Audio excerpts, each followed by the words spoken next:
Bom demais. Uhum. E, então é como se você tivesse dado um roteiro até agora, né? Dos 6 pontos para a gente olhar, mas talvez valha a pena a gente aprofundar cada um para explicar assim melhor o que fazer em cada um. Então, por exemplo, a gente começa o primeiro passo é assumir a culpa, né? Tem até uma Aham. postura adequada para fazer isso, assim. Então, como é que a gente assume essa culpa? Como é que a gente toma essa consciência? A gente se percebe nesse sentido? Vamos falar um pouquinho mais sobre isso? Vamos, então lá. Começando lá, né? Primeiro ponto. Assumir que a culpa é minha, realmente eu errei, né?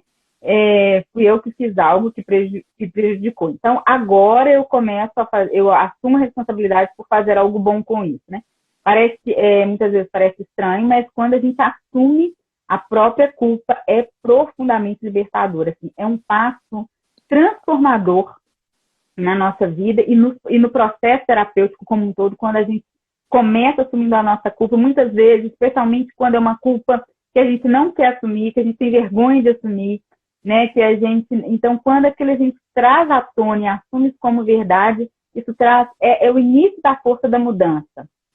Sem assumir isso, a gente não consegue mudar, tá?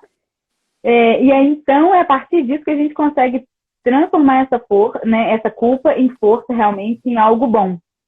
Então, por exemplo, um exemplo simples, né, no dia a dia. Às vezes eu fiz algo que prejudicou minhas filhas, né, assim, porque eu perdi a cabeça, porque eu fui desrespeitosa, porque eu tratei mal, né, e eu falo isso que é um exemplo que me acontece, assim, quando eu percebo, claro que vem melhorando muito, mas ainda acontece, né.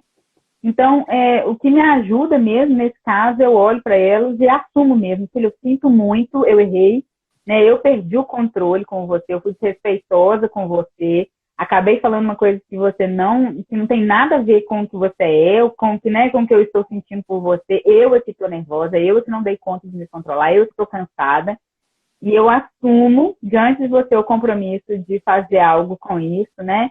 De olhar para dentro de mim, claro que ela é uma criança, não preciso falar todo esse processo, mas também posso falar, né, que eu tô olhando eu vou olhar para isso, eu assumo diante do seu compromisso de olhar para isso, né, para que isso não se repita mais. Não, eu prometo fazer, né, e aí eu falo isso com ela, assim, que eu prometo que vou fazer o máximo para que isso não se repita mais, né. Então, esse é o primeiro ponto, assumir a culpa e a gente se comprometer, de fato, a fazer diferente. E a gente só consegue fazer diferente quando a gente assume que a gente errou, né, e que aquilo que a gente fez, de fato, não foi bom.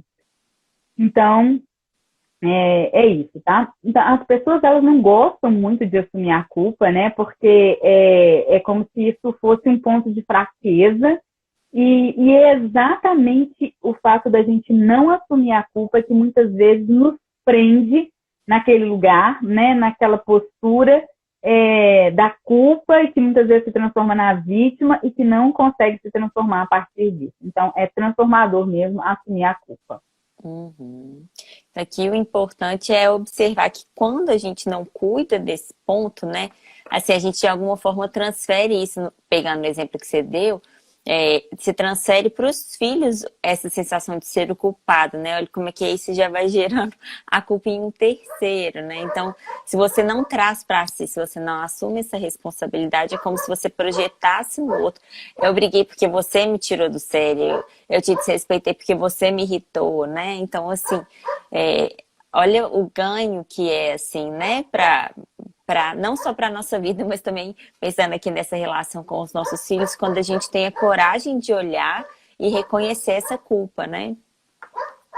Exatamente, eu acho esse um ponto muito importante, assim, e quando, especialmente diante dos nossos filhos, né, quando a gente não assume a culpa que é nossa, e aí a gente fica no papel de vítima, a gente se coloca no papel de vítima diante dos nossos filhos, né, então a gente acaba transferindo essa culpa muitas vezes para eles, e depois esses filhos crescem cheios de culpas, né, de sensação de inadequação e de insegurança aí diante da vida, né?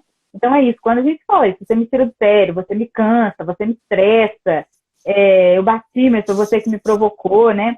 Com essa postura, a gente acaba declarando para os nossos filhos que eles são a causa do nosso problema e eles são a causa da nossa falta de autocontrole mesmo, né?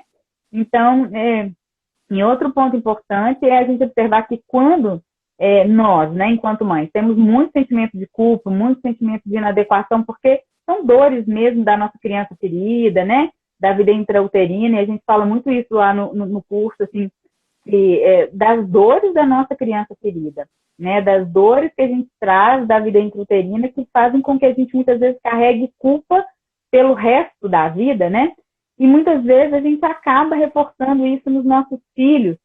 Então, na hora de educar os filhos, muitas vezes com a melhor das intenções, mas a gente isso está tão arraigado dentro da gente, essa sensação de inadequação, de culpa, que a gente começa, filho, não faça assim, que assim você incomoda as pessoas, né? Cuidado para as pessoas não acharem que você é chato, que você é inconveniente, né? Desse jeito ninguém vai gostar de você. Muitas vezes a gente se pega falando isso para os filhos, né? A gente vê as pessoas falando isso, e desse jeito ninguém vai querer ser seu amiguinho. E aí a gente já vai... porque, na verdade, isso tem a ver com os nossos sentimentos de inadequação, né? De que se eu não for completamente ajustada ali, né, ao esperado, que as pessoas não vão gostar de mim, por culpa minha, inclusive, né? Por culpa minha, por causa do meu jeito, as pessoas não vão gostar de mim. E a gente já começa a incutir isso na cabeça dos nossos filhos desde pequenininhos, assim, na hora que a gente começa a educar. Né, falando com eles que desse jeito eles não vão ser bons, assim, cuidado porque desse jeito você não vai ser bom, né? E como a gente é mãe, né, e como a gente é referência para os nossos filhos, aquilo que a gente fala para eles tem muito peso. Então a gente precisa tomar muito cuidado, né, com essas culpas que a gente carrega. Foi bom você trazer esse ponto, assim, né? Porque é isso muitas vezes que depois vai virar, começa logo os nossos filhos a gerar culpa na vida deles. Eles crescem com essa sensação de culpa, de inadequação, que estão fazendo errado. Não que a gente não deva educar, né? Quando a criança está fazendo algo que realmente prejudica o outro. Mas muitas vezes, quantas vezes a gente não fica assim, porque as pessoas não gostam que falem alto naquele ambiente, né? Não, gente, fala baixo, porque ninguém gosta, cuidado, olha que todo mundo está te achando feio, né? Como a gente faz isso, né? Como a gente vê isso? Né? É claro, uma coisa a gente está no ambiente, está com idosos, né? A casa dos avós, o filho fala baixinho, o vovô sente dor quando fala, né? Mas é uma coisa diferente, assim, mas não que ninguém vai gostar de você, que isso é feio, que, né? Assim, e isso é comum. Quantos de nós cresceu ouvindo isso e a gente acaba sem querer repetindo isso para os nossos filhos, né? Isso é só um pequeno exemplo, né? Tem muito mais coisa.